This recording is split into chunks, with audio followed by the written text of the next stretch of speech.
চলো এখন আমরা ইন্টারোগেটিভ সেন্টেন্সের কিছু ন্যারেশন গুলো আমরা দেখে নিই। ডাইরেক্ট স্পিচ থেকে কিভাবে আমরা ইনডাইরেক্ট স্পিচে পরিবর্তন করব বা চেঞ্জ করে দেবো সেগুলো তোমরা দেখে নাও। আর রুলস গুলো খুবই সোজা আছে, জাস্ট একটু মন দিয়ে ভিডিওটা দেখো, আশা করি কোনো রকম ডাউট আর তোমাদের থাকবে না। দেখো প্রথমেই বলি, ইন্টারোগেটিভ সেন্টেন্স আমরা দু রকমের দেখে থাকি। একটা প্রথমে আমি বা পাশে রেখেছি ইয়েস নো কোশ্চেন, আর ডান পাশে রেখেছি আমার WH কোশ্চেন। তো আমরা জানি ইয়েস নো কোশ্চেন মানে যেগুলো WH ওয়ার্ড দিয়ে শুরু হবে না, যে সব কোশ্চেনের উত্তর আমরা ইয়েস বা নো বলে থাকি, যেগুলো auxiliary verb, do verb, be verb এগুলো দিয়ে আমরা শুরু করি যে সেন্টেন্স গুলো, সেই সেন্টেন্স গুলোকে ইন্টারোগেটিভ সেন্টেন্স বলি। আর ইয়েস নো কোশ্চেনের আর WH কোশ্চেন কোনগুলো বলতো, যেগুলো প্রথমেই WH ওয়ার্ড থাকবে, এই যেমন what, where, how, when, which, why, যত রকমের WH ওয়ার্ড গুলো রয়েছে সবগুলো দিয়ে শুরু হবে, তখন আমরা ওই সেন্টেন্স গুলোকে আমরা WH কোশ্চেন বলবো। তো দুটো সেন্টেন্সের একটু সামান্য একটু বদল আছে, একটু পার্থক্য রয়েছে, তো খুবই সহজ মাধ্যমে আমি তোমাদেরকে দেখাচ্ছি কিভাবে আমরা করব। দুটো পাশাপাশি রেখেছি যাতে তোমরা একটা ভিডিওর মাধ্যমে দুটো কোশ্চেনের উত্তর করতে পারো। খুবই সোজা। দেখো দেখো আমরা সেন্টেন্সটাকে নিজেরা দেখে বুঝতে পেরে যাবো যে কোনটা ইয়েস নো আর কোনটা WH কোশ্চেন। আর প্র্যাকটিস করতে করতে, আনসার করতে করতে আমি রুলস গুলো বলবো, রুলস গুলোকে একবার মনে রাখবে বা ফলো করে দেখবে। দেখো, he say to me do you know the man. He say to me do you know the man. সে আমায় জিজ্ঞাসা করেছিল তুমি কি লোকটাকে চেনো। দেখো প্রথমে কি করতে হয়, এই ভার্বের টেন্সটাকে দেখতে হবে। সে টু কি tense? Past tense. Do you know the man, do থাকার জন্য আমরা বুঝতে পারলাম এটা প্রেজেন্ট ইনডিফিনিট টেন্স রয়েছে। ভালো করে আমাদের জানতে হবে পাস্ট টেন্সে যদি রিপোর্টিং ভার্বটা থাকে, আমাদের পুরো রিপোর্টের যে স্পিচটা রয়েছে পুরো স্পিচটাকে কিন্তু সেই টেন্সে পরিবর্তন করতে হবে। পাস্ট টেন্স আছে তো পাস্ট টেন্স করতে হবে, এটা কিন্তু প্রেজেন্ট ইনডিফিনিট আছে। তো প্রেজেন্ট ইনডিফিনিট থাকলে করতে হবে কি, এটা রুলস এর মধ্যে পরে আগের ভিডিওতে আমি করে দিয়েছি। প্রেজেন্ট ইনডিফিনিট টেন্স যদি থাকে তাহলে আমরা উত্তর করার সময় করব পাস্ট ইনডিফিনিট টেন্স। আর এখানে যদি প্রেজেন্ট কন্টিনিউয়াস টেন্স থাকে উত্তর করার সময় করব পাস্ট কন্টিনিউয়াস টেন্স। একইভাবে প্রেজেন্ট পারফেক্ট টেন্স থাকলে পাস্ট পারফেক্ট টেন্স করব। প্রেজেন্ট পারফেক্ট কন্টিনিউয়াস টেন্স থাকলে উত্তর করার সময় পাস্ট পারফেক্ট কন্টিনিউয়াস টেন্স করব। কিন্তু হ্যাঁ, যদি আমাদের এই সেন্টেন্সে পাস্ট ইনডিফিনিট টেন্সে থাকে তখন তাহলে আমরা কি করব, পাস্ট ইনডিফিনিট টেন্সে যদি থাকে তাহলে আমরা পাস্ট পারফেক্ট টেন্সে করব। আর যদি পাস্ট কন্টিনিউয়াস টেন্সে থাকে তখন আমরা পাস্ট পারফেক্ট কন্টিনিউয়াস টেন্সে করব। এটা কিন্তু মনে রাখতে হবে। আর কোন সেন্টেন্স যদি ফিউচার ইনডিফিনিট টেন্সে থাকে তাহলে কিন্তু আমরা ওই ফিউচারেরই থাকবে, শুধু উইল আর শ্যালটাকে পাস্টে করে উড আর শুড ব্যবহার করব। এইভাবে করতে হয়। আশা করি বুঝতে পেরেছো, ফলো করো, আশা করি সহজে বুঝে যাবে। তো do you know the man এটা প্রেজেন্ট ইনডিফিনিট টেন্স, এটা আমরা বুঝতে পেরে গেছি। আর হি সেড টু মি, আর প্রশ্ন থাকার জন্য প্রত্যেকটা এই সেড টু যে আছে এটা বদলে আমরা লিখবো কি বলতো, আমরা আস্কড, পাস্ট টেন্স আছে যেহেতু, তাই আমি ইডি লাগিয়ে বলছি, পাস্ট ফর্মে বলছি, আস্কড লিখতে পারি, অথবা ওয়ান্টেড টু নো লিখতে পারি, অথবা ইনকোয়ার্ডস লিখতে পারি। এই তিনটে ভার্বের মধ্যে কোনো একটা তোমার যেটা ভালো লাগবে তুমি সেটা ইউজ করতে পারো। যেমন এটা প্রথমে রয়েছে হি সে টু মি, আমি এখানে হি দিলাম, হি দিয়ে শুরুটা সহজ দিয়ে করছি আস্কড মি, এখানে কিন্তু টুটা বসবে না, এটা খেয়াল রাখবে। এইবার পুরো সামনের অংশটা আমাদের হয়ে গেল, এবার চলে এলো আমাদের লিঙ্কার। হ্যাঁ দেখো, ইয়েস নো যে কোশ্চেন গুলো থাকবে সেখানে কিন্তু লিঙ্কার বসবে, আর আমরা যখন WH কোশ্চেন করবো তখন লিঙ্কার বসবে না। তখন দেখো কি করবো আমরা, এরপরে লিঙ্কার কি বসবে, এবার ইন্টারোগেটিভ সেন্টেন্সে দ্যাট বসে না। আমাদের ভালো করে মনে রাখতে হবে লিঙ্কার হিসেবে ইফ অথবা ওয়েদার, ইফ অথবা ওয়েদার আমাদের বসাতে হবে। তুমি যে কোনো একটা ইচ্ছে মতো বসাতে পারো। তো আমি এখানে প্রথমে ইফ বসালাম। লিঙ্কার প্রত্যেকটা ইয়েস নো কোশ্চেনে ইফ বা ওয়েদার বসবেই বসবে, না দিলে কিন্তু ভুল হবে। He asked me if. এবার আমাদের কি ফলো করতে হবে বলতো, এই যে পোর্শনটা, এইবার আমাদের এখানকার সাবজেক্টটা ফলো করতে হবে। সাবজেক্ট এখানে রয়েছে ইউ, এখানে ইউ বলতে কাকে বোঝানো হচ্ছে, এখানে ইউ বলতে কিন্তু এই আমাকে বোঝানো হচ্ছে। হি আস্কড মি আমাকে বলেছিল do you know the man, এখানে ইউ বলতে তো আমি আমাকে বোঝানো হচ্ছে। ঠিক আছে, ভাবো কেউ তোমাকে বলেছিল, তাহলে এখানে ইউ বলতে তো তোমাকেই বলবে না, তুমি কি লোকটাকে চেনো, তো তোমাকে বোঝাচ্ছে। তো মি থাকার জন্য এই সাবজেক্টটাকে আমরা কিন্তু এখানে আই লিখবো। আই কেন হলো, এর উপর ডিপেন্ড করে, কারণ এটা কিন্তু আমাকে বোঝানো হচ্ছে, কিন্তু এটা যদি ছেলেটা নিজে হতো তাহলে কিন্তু আমরা এখানে হি দিতাম, এটা কিন্তু খেয়াল করতে হবে। তো আই, আর আমি বলেছিলাম এটা প্রেজেন্ট ইনডেফিনিট টেন্সে আছে, তাহলে আমাদের কি করতে হবে, পাস্ট ইনডেফিনিট করতে হবে। তো নো এটা তো প্রেজেন্ট ফর্ম, তো পাস্ট ইনডেফিনিট রুলস যেটা রয়েছে সেটা কি সাবজেক্টের পরে ভার্বের সেকেন্ড ফর্ম মানে past form. I knew, knew এই যে, তাহলে আমাদের হয়ে গেল এটা past indefinite tense, the man, the man and full stop. এখানে কিন্তু প্রশ্ন চিহ্নটা দেবে না, এটা কিন্তু মনে রাখতে হবে। He asked me if I knew the man. এবার ভাবছো ডু তাহলে কি হলো, দেখো ডু, ডিড, ডাস এগুলো শুধু টেন্সটাকে চেনার জন্য কাজে লাগে। ডু আর ডাস থাকলে প্রেজেন্ট ইনডেফিনিট টেন্স, আর শুধুমাত্র ডিড থাকলে পাস্ট ইনডেফিনিট টেন্স। আর ডিড থাকলে কিন্তু আমরা কি করব, পাস্ট পারফেক্ট টেন্স করব, মনে রাখতে হবে। তো এইভাবে আনসারটা করে দেবো, খুব ভালো করে মনে রাখলাম। দেখো ঠিক একইভাবে পরেরটা করছি, ফলো করো। শুরু রয়েছে number 2, he told me are you okay, তুমি কি ঠিক আছো। দেখো শুরু হয়েছে আর দিয়ে, আর মানে কি এম, ইজ, আর, ওয়াজ, আর এগুলোর মধ্যে বি ভার্ব রয়েছে। তো এই ওয়ার্ডটা, এই ওয়ার্ড দেখে বুঝতে পারলাম এটা ইয়েস নো কোশ্চেনের মধ্যে রয়েছে, এখানে ডাব্লিউএইচ ওয়ার্ডটা নেই, তাহলে আমাদের লিঙ্কার হিসেবে ইফ অথবা ওয়েদার আসবে। হি, চলো এবার আজ দিয়েছিলাম, এখানে আমি কি দিব, ওয়ান্টেড টু নো দিতেই পারি, ওয়ান্টেড টু নো। এবার লিঙ্কার হিসেবে কি দেবো, ইফ। এবার ভাবছো মি কি হলো, দিল না কেন। তো মি লিখলে এখানে কোনো অসুবিধা নেই, হি ওয়ান্টেড টু নো। তো মি আমাকে জিজ্ঞাসা করছে, লিখেনি মানে এটা ইউ বলছে, তো এখানে আমাকে বোঝাচ্ছে তাই দিয়ে দিলাম, তো দিয়ে দিলেও হতো কিন্তু। তো হি ওয়ান্টেড টু নো ইফ, এখানে ইউ বলতে কে, আমাকেই বোঝানো হচ্ছে, তাই আমি কি দিইনি, ইফ আই, এটা প্রেজেন্ট ইনডেফিনিট টেন্স, পাস্টে করব, পাস্ট ইনডেফিনিট টেন্সে করব। ইফ আই, আর কিন্তু থাকবে না, এই আরটা কি হয়ে যাবে, পাস্ট ইনডেফিনিট টেন্সে ওয়াজ আর ওয়ার আসে, আর আই এর পরে সবসময় কি বসে, ওয়াজ বসে।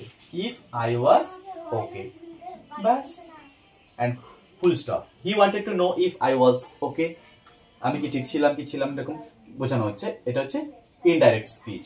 ঠিক আছে, চলো দুটো তো আমরা করলাম ইয়েস নো কোশ্চেন, তো দুটো ডাব্লিউএইচ কোশ্চেনটা দেখি, তারপরে এই দুটো তোমরা আমার সাথে সাথে করে নেবে। দেখো ডাব্লিউএইচ কোশ্চেন প্যাটার্নটা একটু আলাদা আছে। The teacher said to me, teacher আমাকেই বলেছিল হোয়াট ইজ ইওর নেম, এখানে ইওর নেমটা কে, এটা কিন্তু আমাকে বোঝাচ্ছে, তাহলে আমার নাম ওটা, তাই না। দেখো টিচার, এত পর্যন্ত তোমাদের কোনো অসুবিধা নেই। সেড টু, আস্কড, এখানেও অসুবিধা নেই, আশা করি বুঝে গেছো, আস্কড মি দিতে পারি।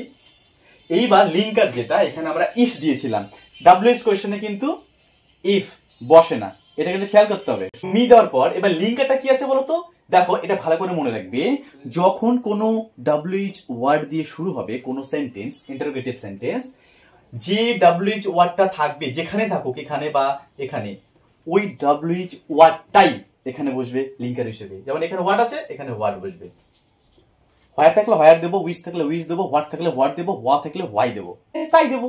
তো হোয়াট দিলাম। এইবার আমাদের খেয়াল রাখতে হবে বাকি অংশটুকু কিন্তু আগে বসানো যাবে না, প্রশ্ন মতন করে বসানো যাবে না। হোয়াট, এই যে আমরা ডাব্লিউএইচ ওয়ার্ডটা দিলাম, এই ওয়ার্ডের পরবর্তীটা সাবজেক্ট ভার্ব অবজেক্ট, এই প্যাটার্নে লিখতে হবে। কি লিখতে হবে, সাবজেক্ট ভার্ব অবজেক্ট। তাহলে এখানে সাবজেক্ট কি, ইজ, তো এখানে ভার্ব আছে, ইওর নেমটা আমরা এখানে সাবজেক্ট নেব। তাহলে হোয়াট মাই নেম, এখানে মাই নেম কেন লিখলাম, ইওরটা তো আমাকে বলছে, আর যে মি আমাকে বলছে, তাই আমি মাই নেম লিখলাম, মাই নেম। এবার ইজটা কি হয়ে যাবে, ওয়াজ, এখানে কোনো অবজেক্ট এক্সট্রা নেই, তাই এখানে ফুল স্টপ করে দিলাম। The teacher asked me what my name was, আশা করি বুঝতে পেরেছো। The teacher asked me what my name was, WH ওয়ার্ডের পরে কিন্তু সাবজেক্ট আর ভার্ব যে অবজেক্ট যে প্যাটার্নটা রয়েছে সেটা কিন্তু আমাদের করতে হচ্ছে। একইভাবে করছি, mother said to her son, okay, mother কি বলেছিল, যে ওয়ের আর ইউ গোয়িং, কোথায় যাচ্ছ তুমি, এখানে ইউ বলতে কাকে বোঝানো হচ্ছে, এই যে ছেলেটাকে বোঝানো হচ্ছে। এটা কিন্তু ফলো করতে হবে কিন্তু, যে এইখানকার যে প্রোনাউন গুলো আমরা থাকবে, এখানকার যে প্রোনাউন গুলো থাকবে সেটা কি বোঝাচ্ছে, ঠিক আছে। তো মাদার আস্কড দিতে পারি আমরা, আস্কড হার সান। এইবার ডাব্লিউএইচ ওয়ার্ড, এই যে এটা লিঙ্কার হিসেবে তার এটা আসবে, নতুন করে লিঙ্কার কিছু আসে না। ওয়্যার, ওয়্যারের পরে এবার কি আসবে, সাবজেক্ট, ইউটাকে হারসান, তার এখানে হি দেবো, হারসান মানে এখানে ছেলেকে বোঝাচ্ছে, তাই হি দিলাম, হি। এইবার দেখো এটা কি টেন্স, এটা আর ইউ গোয়িং, আইএনজি আছে, প্রেজেন্ট কন্টিনিউয়াস টেন্স, এটা প্রেজেন্ট কন্টিনিউয়াস টেন্স থাকলে পাস্ট কন্টিনিউয়াস টেন্স হয়, আমি আগেই বলেছি। তাহলে হি এর পরে ভার্ব চলে আসবে ওয়াজ গোয়িং। পাস্ট কন্টিনিউয়াস টেন্সের এই যে সাবজেক্ট, এই যে ভার্ব আইএনজি দিয়ে অক্সিলারি ভার্বের পরে আইএনজি দিলাম, তারপরে অবজেক্ট এখানে কিছু নেই তাই এখানে ফুল স্টপ করে দিলাম। Mother asked her son where he was going, সে কোথায় যাচ্ছিল। ঠিক আছে, তারপর এখানে কি প্রেজেন্ট ইনডেফিনিট ছিল, পাস্ট ইনডেফিনিট করেছি হোয়াট মাই নেম ওয়াজ। এখানে প্রেজেন্ট কন্টিনিউয়াস টেন্স ছিল, পাস্ট কন্টিনিউয়াস টেন্স করেছি। ঠিক আছে, তো এটা আমাদেরকে ফলো করতে হবে। ঠিক একইভাবে চলো আগে এখানে চলে আসি। Yes no question. Father said to his son will you go to school today. তো ফাদার আস্কড হিজ সন, এখানে কিন্তু লিঙ্কার আসবে ইফ অথবা ওয়েদার। ঠিক আছে, ইফ এখানে ইউটাকে ওর ছেলেকে বোঝাচ্ছে, তাহলে এখানে হি দেব। ঠিক আছে, ইফ হি উইল আছে, দেখো এটা কিন্তু ফিউচার ইনডেফিনিট টেন্সে আছে। আমি বলেছিলাম উইল আর শ্যালটাকে শুধুমাত্র উড অথবা শুড করে দিতে হয়, তাহলে এখানে উইল আছে, হি এর পরে আমরা উড করে দেব। উড, তারপরে গো টু স্কুল। টুডে থাকলে কিন্তু দ্যাট ডে, এটা খুব ভালো করে আমাদেরকে মনে রাখতে হবে। দ্যাট ডে আমি আমার আগের ভিডিওগুলোতে দিয়ে দিয়েছি, টুডে থাকলে, হিয়ার থাকলে, দিস থাকলে কি কি দিতে হয় সেগুলো কিন্তু লিখে দিয়েছি, দেখে নেবে। Father asked his son if he would go to school that day, ব্যাস, ফুল স্টপ। ঠিক একইভাবে আমরা এই ডাব্লিউএইচ কোশ্চেনটা করি। রায় টোল্ড মি, রায় আমাকে বলেছিল, when will you go home, তুমি কখন বাড়ি যাবে। দেখো কি টেন্স, ফিউচার ইনডেফিনিট টেন্স। তাহলে ফিউচার ইনডেফিনিট টেন্স থাকলে কি করব, পাস্ট ফিউচার টেন্স করবো। মানে পাস্ট ফিউচার মানে শুধুমাত্র সব সেম থাকবে, শুধু উইলটাকে আমরা উড করে দেবো, শ্যাল থাকলে শুড করে দেবো। তো রাই আস্কড মি, আর এখানে কিন্তু লিঙ্কার আসবে না, ইফ বা ওয়েদার, ওয়েনটা ওয়েনই থাকবে। ওয়েন এখানে মি মানে আমাকে বোঝাচ্ছে, আমি এখানে আই দিলাম।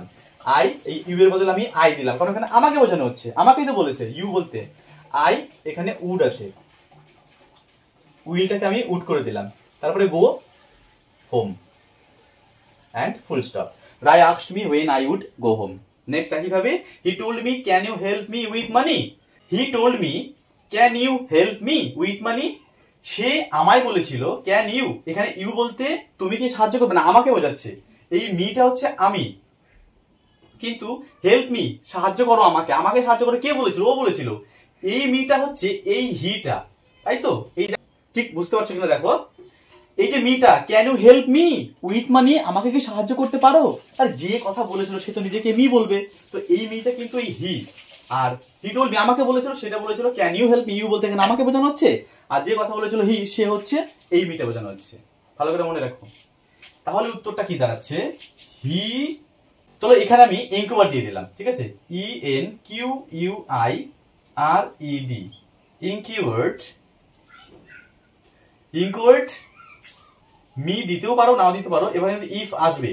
আচ্ছা, ইফ না লিখে কিন্তু আমরা ওয়েদারও লিখতে পারি। কিরকম স্পেলিংটা আছে দেখো, WHETHER। ওয়েদার যে কোনো একটা আমরা দেবো, তারপরে কি চলে আসবে বলতো, সাবজেক্ট ভার্ব অবজেক্ট যে প্যাটার্নটা। সাবজেক্ট এখানে ইউ, ইউ বলতে আমাকে বোঝানো হচ্ছে, তাই জন্য এখানে আই দিলাম। কি বুঝতে পারছো তো কেন আই দিলাম, আমাকে বলছে। আই এর পরে ক্যান আছে, ক্যানটা কিন্তু কুড হয়ে যাবে, এটা খুব ভালো করে মনে করতে হবে। ক্যান পাস্ট টেন্সে কুড হয়। ঠিক আছে, হেল্প আছে, কুড হেল্প। যেহেতু আমরা এখানে পাস্ট টেন্স করে দিয়েছি, তো হেল্প কি ইডি করে দিও না, কুড হেল্প করদেল। আর মডেলের পরের যে ভার্বটা সেটা প্রেজেন্ট ফর্মে থাকে, মানে বেস ফর্মে থাকে, P1, এটা মনে রাখবে। হেল্প এখানে মি বলতে কাকে বোঝানো হচ্ছে, এই লোকটাকে, মানে যে আমার সাথে কথা বলেছিল, আমার বন্ধু হোক বা যেই হোক। হেল্প হিম লিখবো এখানে, আমি তাকে সাহায্য করার কথা বলেছিল। তারপরে with money and full stop. He inquired me if অথবা whether I could help him with money, আমি যদি তাকে সাহায্য করতে পারি, গান কথা বলার সময় বলছিলাম। ঠিক আছে, নেক্সট এটা দেখো, হি সেড টু মি, সে আমাকেই বলেছিল, হাউ ওল্ড আর ইউ, তুমি তোমার বয়স কত। এখানে ইউ বলতে কিন্তু আমাকে বোঝানো হচ্ছে, তাহলে কি দাঁড়াচ্ছে গিয়ে, হি আস্কড মি হাউ। এখানে আমি হাউ কেন দিলাম, ইফ ওয়েদার কেন দিলাম না, কারণ এটা WH কোশ্চেন। দেখো হাউ, ডাব্লিউ অথবা এইচ, এইচ দিয়ে শুরু হয়েছে এটা। হি আস্কড মি হাউ, তারপরে কি আছে এটা, ওল্ড। হাউ ওল্ড, সাবজেক্ট আসবে আই, আর এটা এম ইজ আর থাকলে পাস্ট টেন্সে করতে হয় ওয়াজ, আই এর পরে ওয়াজ। একটা কি করে দেবো, ফুল stop. He asked me how old I was. দেখো পুরো প্রেজেন্ট ইনডিফিনিট টেন্সটাকে পাস্ট ইনডিফিনিট করে সাবজেক্ট ভার্ব অবজেক্ট প্যাটার্নে করে দিলাম। এই হচ্ছে ইয়েস নো কোশ্চেন আর ডাব্লিউএইচ কোশ্চেনের প্যাটার্ন। আশা করি তোমরা বুঝতে পেরেছো। থ্যাংক ইউ ভেরি মাচ ভিডিওটি দেখার জন্য।